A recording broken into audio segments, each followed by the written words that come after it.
Okay, man. I think we've got all the sorcery. Man, Man, to push to the max. does this? We've got all the sorcery working now, man. Yeah, right. Inshallah, I think we are good to go. All right, so let's cue you up. Cue me up.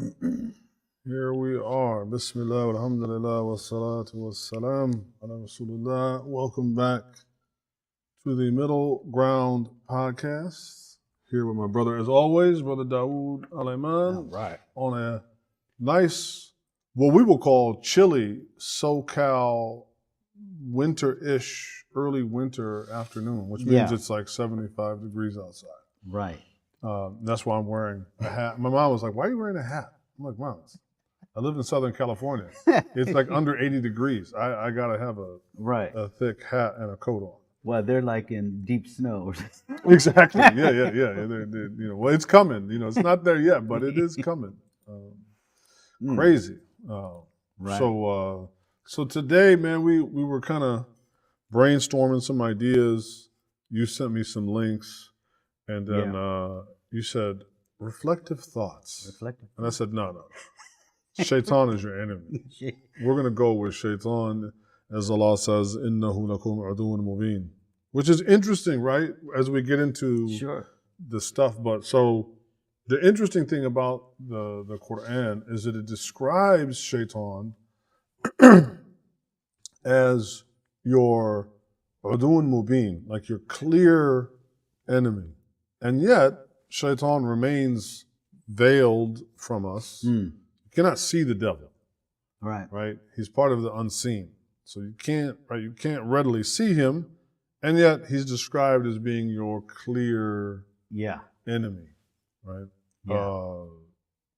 But some stuff we're going to look at today might demonstrate that. It might demonstrate the duality of how a thing can be veiled, but at the same time, right, you're a clear enemy. Open, yeah.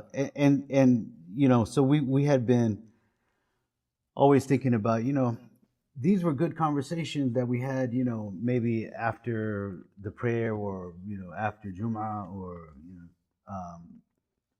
different conversations we might have. And we're like, man, that would be a good podcast, just to kind of chop it up and, share some of our ideas of what we saw or we've experienced and things like that. And so I ain't seen nothing. Yeah, so I wanted to bring that fine point up is that I remember a lecture, I believe it was a lecture from, I want to say Hamza, I forget, but one of the shuyukh were there, they were giving explanation, so they had this class, and he was talking about maybe zuhud one night, so being aesthetic and distancing renouncing yourself, the world. Yeah, renounce the world. Better for you to stay away. Then the next day, he had another class and he was explaining, you should be engaged in the world. The Prophet ﷺ was always with the society and reform and stuff. And so the students were confused and they said, yeah, Sheikh, wait, yesterday you said this, today you're saying this. He said, listen, man, words are related to the topic. Yes. So don't take it out of context, right? So yesterday's topic was such and such. So that's why we were saying that. I'm not advising you to do, we're learning here. Yes. So ladies and gentlemen, don't take our words out. We don't want to see man, don't do a little short on Imam Marc saying, aha, he watches such and such. Wait a minute now. Wait a minute. So words are related. These are just conversations we have. And like the title suggests, Shaytan is your enemy. So don't let Shaytan and Shatir, don't let him come to you whispering. About things, right? So, one of the, I found interesting was the topic of shutting down, or there is some rumor with the new administration that they would shut down the Department of Education at a federal level, of course. And in my head, I said, shut it down. But I'm like that. Just shut down everything. Just crush it all and start over because it's just all failing. And one of the brothers we were talking, he was Ishaq was mentioning, that might not be a great idea if it's just left up to the state. And he gave his points. Right. Yeah. I mean, I think there's that kind of, I think many of us in the Muslim sphere, we are sympathetic towards what you could say maybe libertarian we have sort of like libertarian leanings or sympathies where we tend to be mistrustful of the government and not for not for wrong or bad reasons. And so when it comes to that idea of, big government and particularly the reach of the government, like I think the problem with the like we were saying right before we came on, a lot of it is like the nomenclature or the words that we select and choose by which to have a certain kind of discussion can in some ways disarm us or do a lot of the thinking for us. And so you'll often hear the rhetoric coming from so-called conservatives as well as kind of the libertarian camp about, big government is a problem. They seldom really get into the meat and potatoes and get into the weeds. Well, what is it that government is doing, big or small, that is the problem, right? And in what way is the problem with government directly related to its size, right? So, these things, as I always like to say, there's like this sort of like connotation without denotation. They sound like they convey something that sounds good, but when you peek under the hood, it's like, well, that might not actually be what we think we're talking about or what we're discussing. And so I agree. I think especially as so-called people of color in this country and our experience in this country, when you start talking about reducing the size of the federal government, not necessarily the state government, but the federal government, that can make some of us a little bit nervous because our historical experience with the states having a greater sense of autonomy had meant that we, often became victims of localized oppression, where our only, apparatus of appeal was to the federal government to step in to step. So again, on one hand, that can say shut down, the education department, reduce the size of government. Nobody's really getting into a deep, detailed discussion. What's wrong with the education department? Now, I'm not saying, I don't want anybody to mistake, like you said, don't mistake. I'm not saying that the education department is doing a great job. What I feel like today, what we have, and I do, and again, my sympathies would definitely fall in that direction, is for, taking modern popular social movements like the alphabet soup movement and forcing that ideology upon people in the public sphere that they must also condone and advocate for that. And so now that has become part of the curriculum in public schools, I can certainly understand parents to say, hey, look, I don't think that we need to have that as a form. Like, if that's your personal choice, and nobody mistake me here, I even believe if that is your personal choice, you've made a sinful and a wrong choice, right? But I get the popular argument. If you're making a personal choice, that's one thing. But don't impose your personal choice as policy upon me, my children, right, and my family. So as a reaction of people, I think, having been treated kind of run roughshod over, then they are looking, I think, rightfully so, for a way to throw off the yoke of this kind of oppressive policy. And unfortunately, the people that are willing to lend an ear to them happen to be the people in certain political camps, like Trump and the conservatives and the right. And we all know what happens when you get in bed with those vipers, right? So I know that I can sympathize with the gesture. I'm not so sure, though, it's been completely thought out on a mechanical, granular level. Right. And it was an interesting conversation because that was the point the brother brought up. My experience, of course, is not from the black experience. So while my father and I had felt some of that discrimination, my father more so, living in Texas and being discriminated in that way through the education system. By that time, I was already in California, so I didn't really feel the brunt of it. It was there, but it wasn't so much there just living in California. So when he brought that up, I said, man, because there were some major cases because of those cases, Yeah. reform No. took Real. place, Absolutely. in the history of Black America. So when he brought that up, I had to step back and said, yeah, but I'm conspiracy theorist and shut it down. Exactly. Right. No, but And it I needs think, reform. yeah, It definitely does that. And there's definitely the potential for a lot of the rhetoric coming from the right and the conservative camp and the libertarian camp that can have quite a bit of white dog whistling to it as well, right? And in fact, when we want to essentially do the same type of gesture that they're doing about what they feel is something oppressive on a structural policy level that's impacting them, when we as Muslims, we as Mexicans, we as Black people, we as non-whites want to yank on that same lever, then, oh, you're pulling the race card, you need to pull yourself up by your bootstraps, you're some sort of woke libtard kind of thing. And so, which only reinforces that there is still a very powerful sentiment in the dominant culture that thinks the only people that should ever have their hand on the steering wheel or on the lever of power is a white hand. Yeah.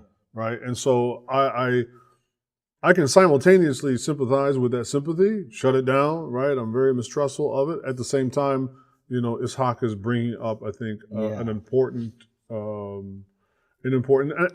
thing from our past. And I think even for many Black folks today, right, just using Black people as an example, if they haven't experienced that themselves, but their father or their grandfather did, then we also come to a kind of crossroads of tension where how do you impose that sensibility on a people that have truthfully not experienced it?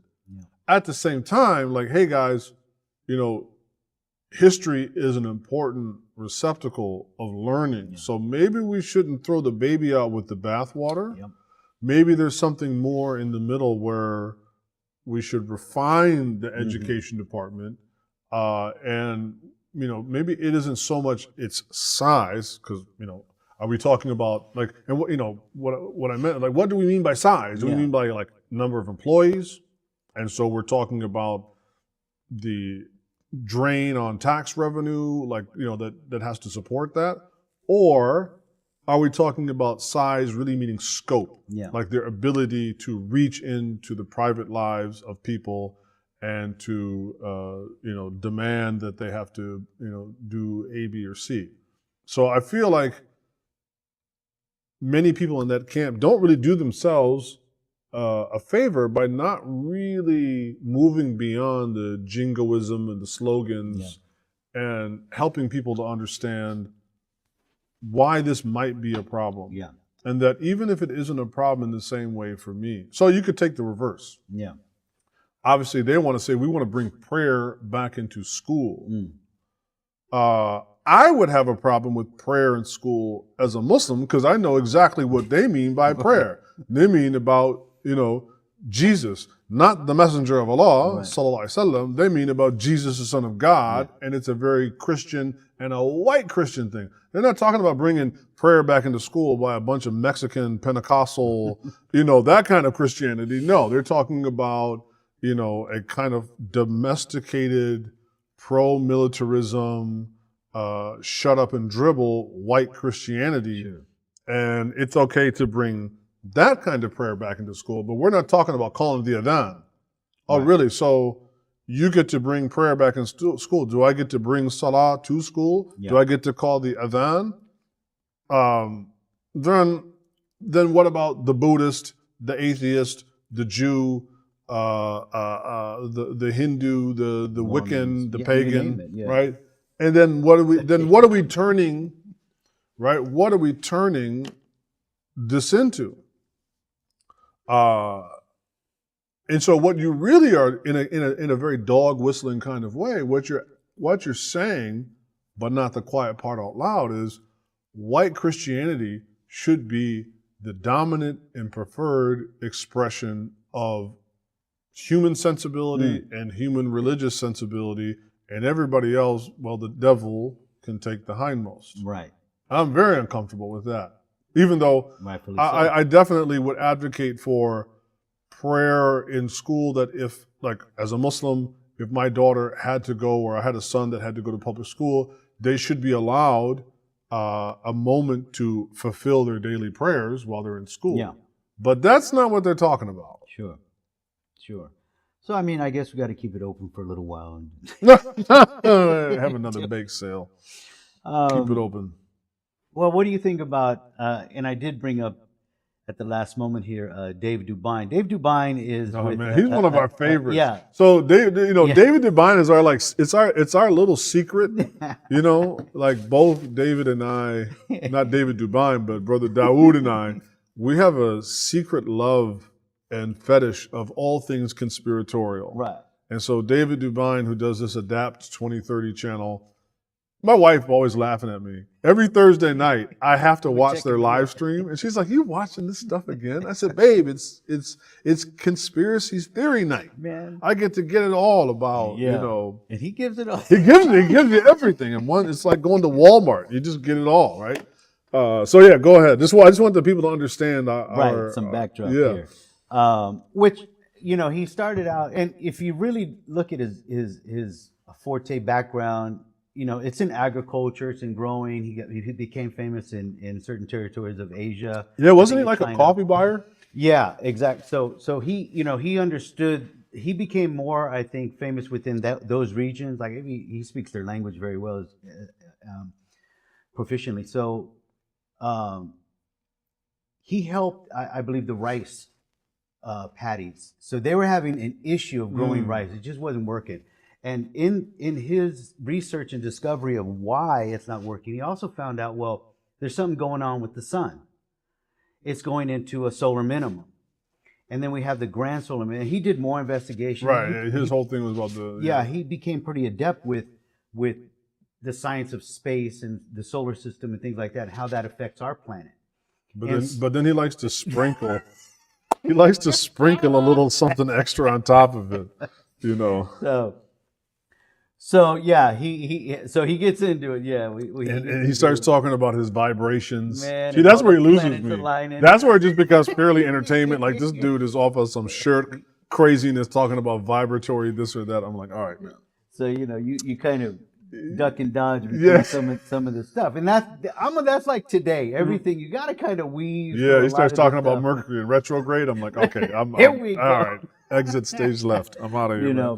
But the weather patterns, what he keeps up on, what I find very interesting, and the way he can articulate, some of this stuff is fascinating. And he keeps up with a lot of the agro magazines and publications, and so he's in it and all the data coming out of it.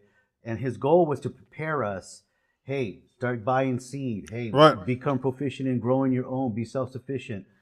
Sustainable. And so he had very good ideas. That's what really attracted me too. I was like, this guy might have something here. And he's one to actually implement that. He's not just talking about it. So he got his own farm. He came back to the States, said, you know what? I need to get back to the motherland and grow my own food and see how this works out. Let's see if I can do it, and I can show other people how to do it. So, but I think last night they were talking about some interesting. He was on another show that Tim Pool, right? Tim Pool. With Tim Pool, right? And you brought this up. I had caught a little tidbit of it, but so talking about Shaytan and the enemy, which is not funny, but just there's go the way ahead. they present it is hilarious. So apparently there's like this phenomena where people are seeing.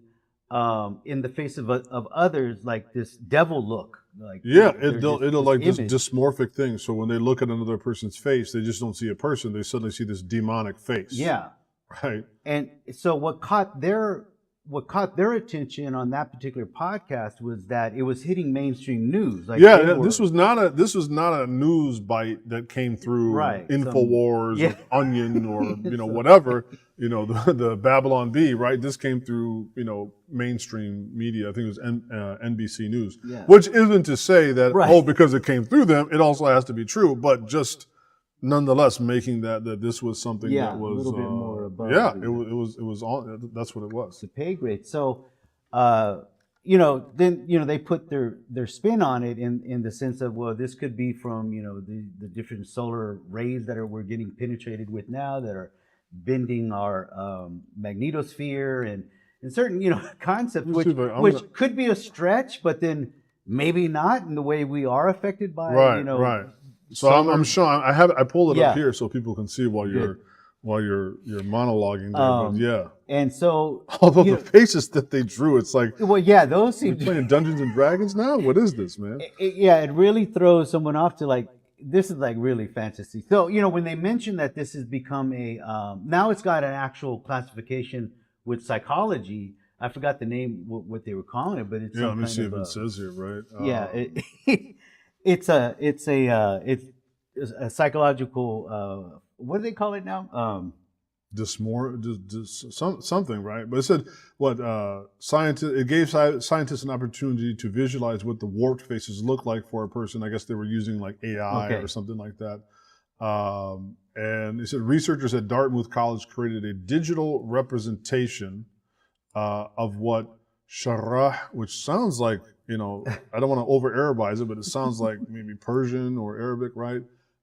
Experiencing that the results were published in the Lancet. So like this is like a real thing. People are having this issue. Yes. So again, it's not like, there are researchers studying this.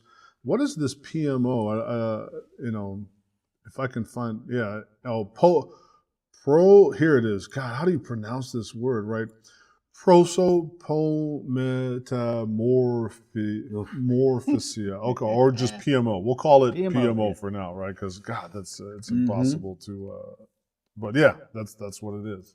So, the phenomena here, if you were talking to Muslims, would say, well, Shaytan is doing this. See, for us, we're like, That's yeah, right. what? What's the big deal, man? Heard about that for a while. You guys are just catching Go up. make a ghusl and some istighfar and do some dhikr and some ruqya. And yeah, just, come on, man. But, so Dave and, different podcasts he gets on, they share these ideas and sometimes we get intrigued by some of the content there. And these become our topic of conversation. Yes. The next day, hey, did you see Dave? Yeah. What happened? So moving on to that, though, as we mentioned, kind of having to dodge and weave through some of the YouTubers and podcasts that we might tune into. There was another idea here that you had shared. I don't watch too much video. It's been such a long time. Not video, but movies or series like a Netflix or something like that. But the question comes up: is it okay? I'm watching a particular show and there's these sex scenes in it. Imam, I'm gonna cut through that. I'm gonna avoid that. Is that acceptable? Can I just fast forward that, or Right. Yeah. So this convo came about when I was talking about back in the. Let's see if I forget when it came out. When did the first? Let's see. I'm going to look on the PSYOP, better known as Wikipedia, here real quick. Let's do a Game of Thrones. Okay, so it first premiered on 2011. So I remember when Game of Thrones first came out, it was this phenomena, right? It became this huge popular show, and so just by my presence, I would say probably, but I became aware of it probably by the middle of the show's popularity after post 2014, because that's when I first started working as an imam in official capacity. And so some of these young guys were like, "Oh, Imam, have you seen Game of Thrones?" And I'm like, "No, what's that?" And they're like, "Oh, it's just like it's like Tolkien, but it's darker, right?" And I was like, "Oh, okay, I'll have to check that out." And I think my oldest brother has I think it was on Showtime or whatever it was. He gave me his password so I could log in and check it out. Because I like to see what the young people are watching so I can kind of be abreast of stuff.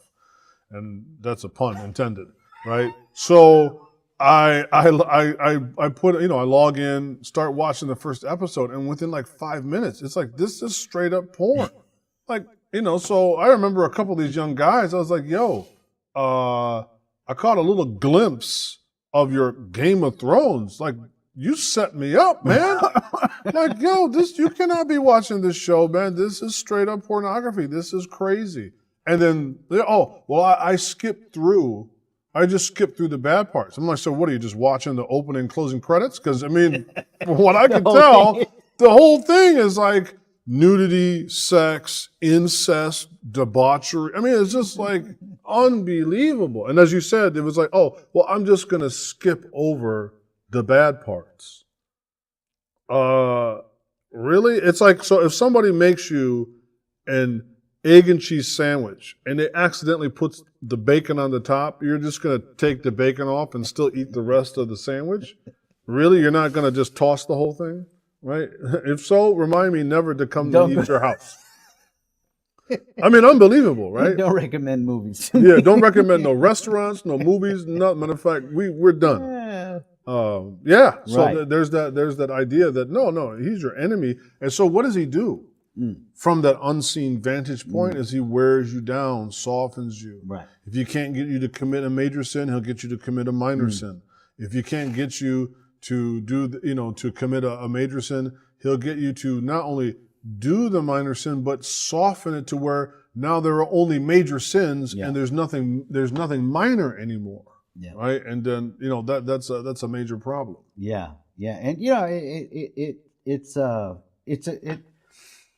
I guess because of our being desensitized, living in the West here, like you said, we just kind of, And we see it now beginning to impact the Muslim world as well. Right. I mean, my wife was watching this Turkish program, I think also on Netflix. Okay. And she was like, oh, it's a Turkish program. It's made in a Muslim country by Muslims. It should be a moderately wholesome show. At least there shouldn't be. And she made it through, I forget, it was either like first couple episodes or maybe even like a first season. And there was like no profanity, no nudity, right? And it was like, and then I guess the next episode or season, it was like, pow, we're going to make up for lost time. And she was like, my God, like, why? It's not even, it's not necessary, not only obviously from a moralistic point of view, but even just say from a storytelling apparatus. Yeah. It has no impact on the story whatsoever. Right. Which means that Shaytan is egging and goading these people and you and all of us to say, well, that's okay, or I'll skip over. But then really, like as I said, in order to skip over it, you still got to get exposed to it, right? It'd be one thing if there was another version edited out, and then you didn't have to see that. But once it appears to you, it's like, oh, I got to skip over that. But are you really skipping over it, right? Or even if you skip over it, you've still been exposed to it. Right. And then what's that going to be like the next time and the next time? So maybe the first time you hurry and skip over it. By the third or fourth time, it's like, it'll be over in a second. It's okay. Right. Yeah. And then about the 10th time, it's like, hey, come check this out. Here we go. So in a little research I did, there is a website where if you're into movies, you could potentially filter out graphic scenes. Does this use AI? I'm not too. I'm sure it probably has some kind of component to it. This would finally be like the first actual legitimate use of AI. Maybe you can show it. The link is there, VidAngel, but the landing page right there shows you that you can filter out movies and just find what you're looking for without violence, language, nudity, things like that. Oh, okay. Let me show this here that people can check I haven't, I don't have an account to this. I don't know. But right. People do your own due diligence. Yeah. Go in at your own risk. We don't Right. We're not. So, oh, yeah. Show filters, violence, language, profanity, nudity. So could make it for the whole family, but you'd have to. Right. And so connect your streaming services. So you can connect your Apple TV. Yeah. You can connect your Netflix, your Amazon. Looks like you can connect most of your streaming accounts. So at least, it's something to investigate to see if that would be that you want or TV show that you want without that. So. Yeah, great. But so transitioning from those concepts there, we talk a lot about health, and actually this is a big topic for us. Health. And I come across a lot of content that, so one thing that I like to do is we hear, let's say, all of these, let's just say a prescription drug from the pharmaceutical Right. industry. Is there an alternative? So I'm always looking for the alternative. What is the unheard voice? The doctors you never hear about, the ones that get blacklisted, right? And you got to search on some other channel or something like that, some other platform, and you finally find these people. Well, I'd come across this one podcaster, and it was just somebody did like a little, what do you call those? A short. And the doctor that he had on there, what he was talking about was red light. I was like, well, what is that? And it was a good little short. And I said, well, let me look this guy up. And sure enough, I was able to find it. And I found the whole podcast. So Jack, he's a brain surgeon, Jack Cruz, and he goes into this whole concept of frequency and this idea of how blue light is just wrecking us at so many levels. Yeah, I've seen now, like, actually, it's interesting you mentioned that, because there are, I've seen ads like, oh, get this blue light blocker and this blocker, blue block, like on your phone, you can get, like, instead of just a regular screen protector, it also can filter out, just like what, you can get your glasses that can filter the blue light, right? So, So I didn't know I've heard of it too. Okay, blue light's bad for you, but I didn't realize the detrimental effect until he was bringing it to light, and pun intended, was bringing it to light. Right. Okay. Anyhow, he was also brought up the point that it's not just from our phones, from our laptop, computer screens. It's like everywhere. Oh, yeah. Blue light is now, we don't even think about it. I never thought about it. Well, so much of the light we're exposed, there's blue light from the screens predominantly, and then especially in industrial settings, like this, right? The lighting is fluorescent, which is green. Both of those are, to a great degree, unnatural. Because it's not that green light doesn't exist in nature to a certain extent, or particularly blue light, right? So as you get into the evening hours, particularly after the sun sets, then the natural light that's left tends to skew very heavily blue. And then in the morning, as the sun comes up, it's first very warm, like very orange, and then it becomes yellow throughout the day, and then it begins to wane and go, right? So, I mean, we had to study all of this stuff in photography and you were telling me cinematography school, where we're studying light. And that. I mean, that's why if you shoot and you're, so like daylight is roughly balanced to what? Approximately 5,600 degrees Kelvin. So that's what we tend to think. Like right now, if you went outside, it looks normal daylight. This light, because your brain is always calibrated, like mashallah, Allah has created the human being with such with such perfection that sitting in here right now, this light looks white. And in fact, even looking here, if I actually look, we look a little bit warm because I've actually thrown a tiny filter on it to make us look, I made it more contrasty and whatnot. But it's still skewing towards a slightly warm, natural balance, right? Now, if I were to just set the camera to set the, instead of, right now, I think I have it set to auto white balance. And then I do the filter in OBS. But if I were to hard set the color temperature to 5,600 and then expose it under the current light, it would shift heavily green because that's what fluorescent lighting is. And then same thing. If I were to do that and take a picture of my laptop screen or my cell phone, it would be heavily blue coming from that device, right? So we tend to find tungsten lighting, which is the older traditional bulbs, not the LED. Now you can buy tungsten balanced, lights, even the LED lights, because we like that warm color. That brings us a sense of comfort. That's why we like that feeling in the morning. When the sun comes up, it's a very tungsten-y kind of color, and then it begins to cool off somewhat as you approach midday, and it's not quite so warm. But that's why both morning and evening, they have that cozy, comfortable, relaxing feeling to them because the light is in a certain wavelength and that's warmer. We even use those, even though I don't know if it's technically anything heat associated with it in terms of, I know light can turn into energy and vice versa and all this other stuff. But we even use the terms warm and cool. Yeah. And we use the words green like sickly.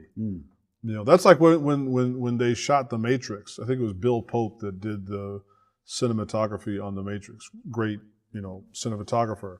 And so when they were doing all the scenes in the world of The Matrix, it had this sort of like exaggerated green tint to it to give you a feeling of being artificial and also sick, right? So light has a humongous impact on your health. And I think that's what you were getting at with what the guy talks about, in the video. Yeah, maybe you can show. I'll go ahead and cue it, and then. So Dr. Jack, he does get in. So there's a few videos we'll probably leave y'all with. But he does get into a lot of conspiracy, but in regards to saying that, we said, that doesn't necessarily mean it's automatically wrong, right? But here, we'll conspiracy fact, though, but very interesting historical foundation he has to lay down. Light was able to make chemicals in us that weren't there before. When I saw this, I immediately realized that everything in medicine was completely ass backwards. And nobody has told you why. I'm telling you why right now.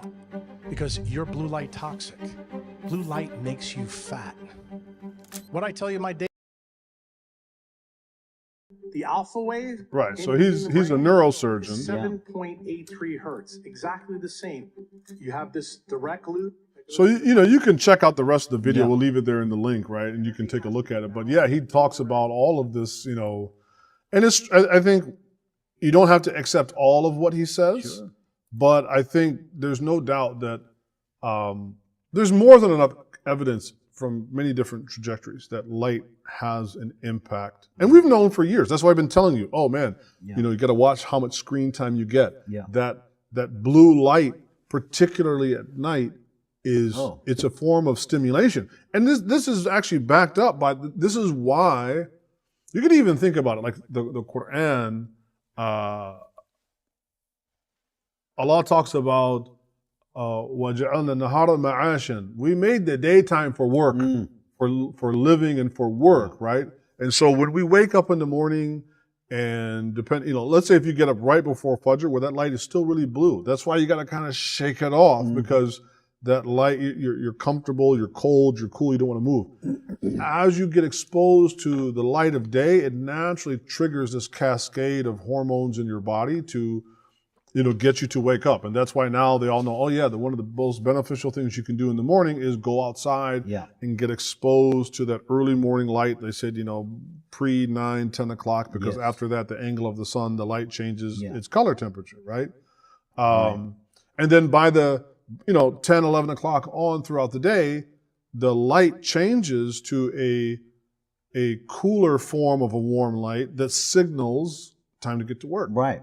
And so that's why at night, that blue light, it's too cool. It's counteracting that natural tendency to want to go to sleep. It's affecting your brain, right? Exactly. It's counter melatonin. Yeah. They say, my friend Josh, I think I showed you guys, like he said, like he bought a red light. It almost reminds me of like a safe light when I was in photography school, right? So he bought a red light for his house after reading some literature about it. And he said that at night, he has a hard, fast rule, no phones, no tablets, no screens in the bedroom, turns the regular lights off, including the tungsten lights, and turns on this light bulb that's red. And then I don't know if he dims it or whatnot, but he said that really triggers him to go to sleep. Yeah. And he said he's found it to be beneficial. Very interesting. Now, I'm not saying you have to go out and do that. I haven't done all the research. But again, this is something that's known both in the arts and the sciences of the effect of color on us. Yeah. Well, he mentioned this Dr. Jack. He states, listen, man, I'm not trying to sell anybody red lights and LED lights and light therapy, although I have it, I do it, I use it on my patients. He goes, the best solution is you just go out in the sun and absorb sun, because it's modulating all of the frequencies to what you need to absorb in this particular video, he talks about the eyes and the way how sophisticated the eyes are. He said, "Listen, I'm a neuroscientist, or brain surgeon, but basically, I had to study all these other disciplines, Of course, just to understand the depth of this." Well, if you're, like the brain is going to do what? It's going to process all of those things. So and they know, like a huge chunk of the brain's, processing power, so to speak, is allocated towards processing visual information, right? Yeah. And as I said, one part of that is your brain is extremely adept at color calibration. That's why, if you might experience it when you go in from one environment to the other. So like if we're in here right now, everything looks like a normal color temperature. You walk outside, or if you look outside, it's like, oh, it looks warmer. But then you go out, and after a second, it's like, oh, that looks normal too. And then you come in, and it's like, oh man, this looks really kind of harsh and bright, right? So your brain is always, calibrating. Very interesting. So yeah, I'm sure if you're going to be anybody working with the brain, it would be quite necessary to study, the eye. Because that's a lot of what the brain is actually designed by Allah Ta'ala to do, is to process all, this visual information. Yes. So so there's 3 videos on the red light thing. Again, I haven't tried red light therapy. I think there's probably some definite good qualities to it, but I had come up with what my wife actually had sent something else in regards to health, which was another fascinating tidbit here in regards to root canals. Oh yeah. And that was very weird when we were having the conversation that you had gotten a text. But this root canal documentary, apparently it got banned. So there's some conspiracy about this too. And it was very hard to find. How my wife wasn't looking for it, probably came in her feed somehow. Somebody sent it to her maybe, but so I had watched it, and the whole idea here is this I think he's from Australia. This guy gets knocked out as a teenager. He tried to help somebody or something like that. This other bully guy just beats him down and messed up his tooth. Wow. So they said, hey, we're going to have to do a root canal. It's like, can't really save it. And, he was going through pain for many years and whatever. So they did what they had to do, from my recollection. And then he had all these issues that he never correlated to the root canal, particularly insomnia. He just couldn't sleep. He's having all these other issues. So you just would never think what's happening like from a root canal. So some of the doctors he has in this documentary were explaining, listen, what I found pretty logical, they said there's no other medical procedure that we would do where we would leave rotting, or not necessarily flesh, but cells, something rotting of your body in you. We cut it out. You can't leave something rotting, except in dentistry. They'll leave a rotting tooth in your mouth. Yeah. And you don't know it because they've cut out all of the nerve endings. Right. Yet there's a lot of bacteria. Even he said the best dentist who would clean it all out and say, no, this is clear. Well, even if you clean it out, just by the fact that you're constantly putting stuff in your mouth, food, right, you're going to get, it's going to build up bacteria, right? And so it still has tubulars apparently within the cut part of the tooth, but around it that are circulating bacteria. Well, it has bacteria. potential access to the bloodstream, right? So even though they kill the nerve, burn the nerve out, remove it, whatever, right? That canal though is still there. Even if they seal it off, like over time, that can wear out, or fillings can wear out, or whatever. Yeah. And so that goes right into your bone and your bloodstream, and so very interesting video. I would highly recommend that to a lot of people because, and then, do your own due diligence. But they're talking about like they removed the root canal, the whole tooth, did their procedure that they're supposed to do, clean it out, and then I think they had they inject something. Forgot the name of it. But anyways, it'll take care of the whole jaw, basically an antiseptic or something like that. And I know that therapy too. I forgot the name of it. Anyway, so it cleans out the whole jaw. Then they seal it, putting a new tooth in it, whatever it might, but not a new tooth, but like a porcelain or something in there. Bluetooth. They yeah, put Bluetooth. They put your Bluetooth with the blue light Keep special. you up all night. You know. And then Yeah, only blue light I knew as a kid was a blue light special, man. That was Bluetooth. at Kmart, man. That was it. That's right, blue lights. And they get that. So one person had this severe back injury. She was cured. Had no problem after that. Another person had cancer. Cancer was gone. I mean, just numerous things. So it's like if you have a And I think what they're trying to say in some of these videos, they're not even necessarily suggesting that either these things are like magical cures that are there, or that necessarily people are conspiring to keep this knowledge hidden, but that just because, I think in all fields of learning, there are dominant tracks and then there's non-dominant tracks. And so as that dominant track gains ascendancy, it can blind itself and its adherents to other possibilities, right? And so I think what they're trying to suggest is like, hey, look, we're not telling you don't get if your tooth is killing you, they're not saying don't do something about it, right? But maybe we could improve on the way that they're doing it, because it could potentially cause other problems. The interesting thing about this one, they actually give you the history of where the root canal came from and then how that supplanted any other type of procedures. And so sometimes, the medical industry goes in a direction. And that information, I think, is, that is not really readily accessible to all of us when it comes to the progression of medical treatment as a whole, right? So here you are as a patient, you're just literally having to trust in a kind of blind faith scenario that the doctor knows what they're doing. And they were taught that, so they trusted someone else. And I remember talking to, I think it was either Rahmi or Siraj, and I've had my battles throughout the years with diabetes, and once I had begun to get my diabetes under control, it was not through the predominant, okay, we're going to give you this list of medicines, and you take these pills and these injections. In fact, my diabetes got worse as I was doing that. And I was woefully ignorant of nobody in my family ever had diabetes, so I didn't know what diabetes was. I had, when they told me like, the reason why I'm going to the bathroom every 5 minutes, I thought I'd sick or no, you got diabetes. I'm like, what? And so I had no frame of reference of what diabetes was. And I could kind of tell now, looking back, neither did my doctor. He just went to med school and he knew that, okay, if you exhibit these symptoms, well, here's this list of things to prescribe to you on a sliding scale of how severe it was, right? And so we started off with a few pills, and then it went eventually to, all this other stuff.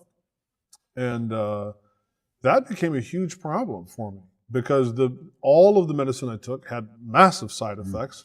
Some of it even conflicted with each other. And it did nothing to actually treat the root issue of my, so one, I didn't even understand, like, well, what is wrong with me that I have this diabetic condition? Oh, well, basically, you're not a type 1 diabetic, you're type 2. So this is really talking a form of insulin resistance. Okay, well, what is insulin resistance? Yeah, exactly. Right? So it's like every time I got another label, I had to peel the label off, and there's another thing underneath it, right? And so here I am trying to understand, well, what are all these things mean? Well, you have a kind of carbohydrate insensitivity. Oh, carbohydrate. Well, what are carbs? Exactly. You mean I can't have Captain Crunch anymore? What is this, right? And so I realized, I thought I was eating healthy. Yeah. Oh yeah, I have a big salad, and I have some chicken, and I have rice, and all that, having all the good stuff, right? But it's like, I look on the label and it's like, oh, well, my salad dressing has sugar or fructose corn syrup. Even if it has organic cane sugar, it doesn't matter. Or honey, right? I'm getting sugar there. And then I'm getting, I found out that my body was extremely sensitive to rice and corn, far more than it was to say like white potatoes. And so I had to, my whole point is that I had to then treat my diabetes through an alternative, means. And that's the only thing that allowed me to make some progress in treating my diabetes and reversing my insulin resistance. And so my point is like both, I think it was Saraj or Rahmi, like, we went to umpteen number of years of med school. We never took anything about nutrition. It was always an elective. Yeah. Now we learned about diabetes, right? Type 1 diabetes, that means like your pancreas doesn't function anymore. And then type 2 is insulin resistance. And so type 1, you treat it with this, and type 2, that, and so on and so on. And that's it. Just prescribe. Yeah. Not realizing that a lot of it is your lifestyle, genetics. Like my doctor that I eventually got hooked up with, the endocrinologist, is like, yeah, man, it's like I've been treating diabetes for like 35, 40 years. I have never seen a patient that has had such wildly out of control insulin resistance as you. Like, given your age, you're not like in horrific shape.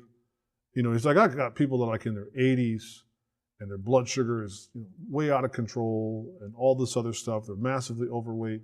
And I give them like 1 or 2 metformin pills a day. They're good to go. Their diabetes is managed and they can still keep eating their crap.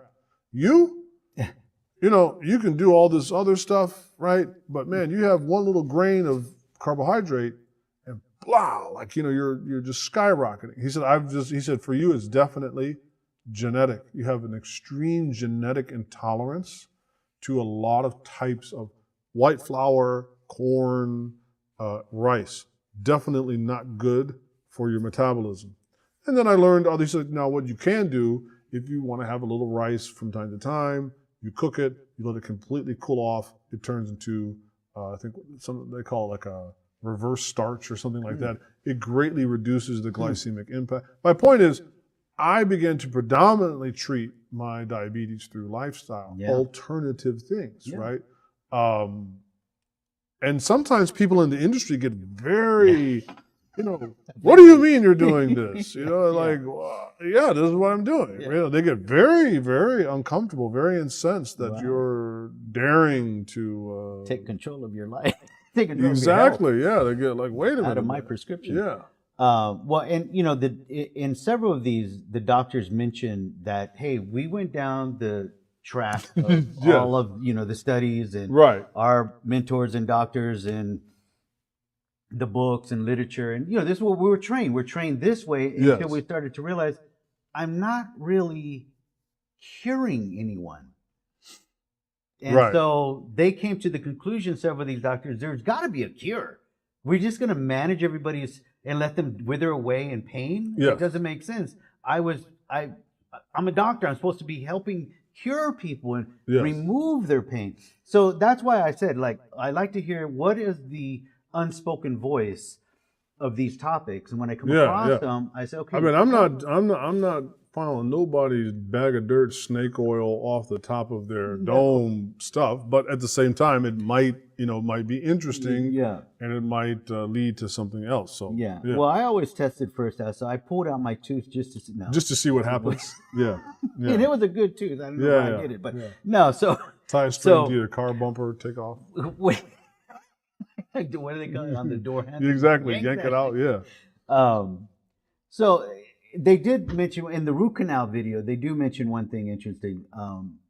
They posed the question of, some of our patients or some people say, well, I have a root canal, nothing's wrong with me. And, as they said, everyone is a little bit different. You can your immune system can handle certain things better than others. Yes. But when we have that's why health really has to. I mean, I think the not to be all pessimistic, I do believe that going forward, industry aside, just the overall progression that Allah Ta'ala allows humanity to have is that I do believe that there's great potential for breakthroughs in treatment of certain things. Definitely. And so perhaps even with the involvement of AI and certain things, I think it's just all how it's employed, right? And there's no doubt that there is a dark, sinister side to the medical industry, which is wedded to the pharmaceutical industry, and is driven by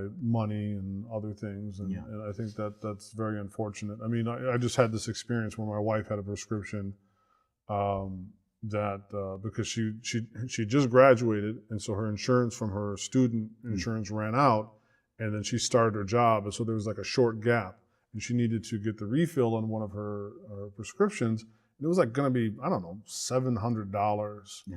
And she was like, man, that's a lot of money.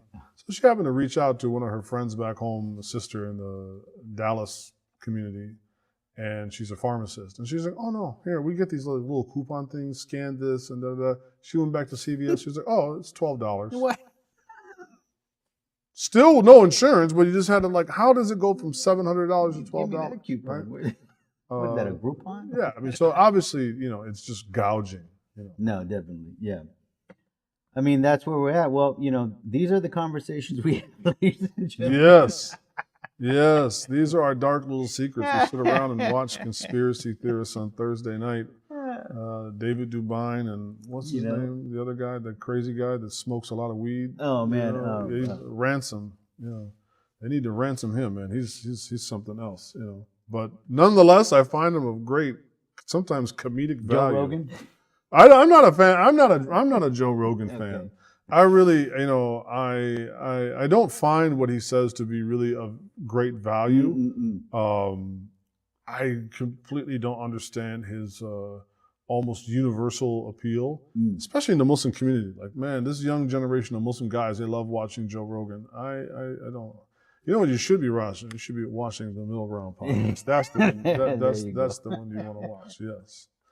All right. Well, does that conclude today's episode? Yes, sir. All right. Well, inshallah, you guys check the show notes. We'll put all that stuff up there. We'll have links to the videos, and I'll put the link to that website. Inshallah, check it out. That looks promising. Yeah. And beware, Shaytan indeed is your enemy. Wa na'udhu billahi min ash-shaytan ar-rajim.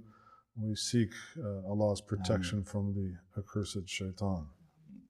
Assalamu alaikum. Wa alaikum salam.